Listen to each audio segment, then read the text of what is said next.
Il-Kumpanija Nazzjonali tal-Ajru l-Air Malta ġarret madwar 1,100,000 passiġġier matul l-iskeda tas-sajf.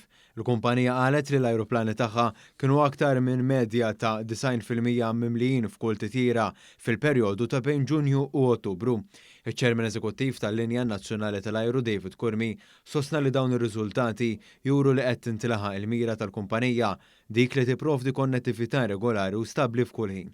Huwa żied jgħid li l-kumpanija aspirat li tkambar il-fiduċja fil-klijenti tagħha għal kuntrarju tal-kanċellazzjonijiet esperjenzati matul dan is-sajf minn diversi linji tal-ajru oħra. Fil-fatt l-Air Malta kienet waħda mill-linji tal-ajru li lanqas kellha kanċellazzjonijiet filwaqt li l-livelli ta' dewmien u tfixkil baqa' jinżamm f'livelli baxxi, speċjalment rigward l-isfidi li kienu qegħdin jaffaċċjaw bosta ajruporti madwar l-Ewropa.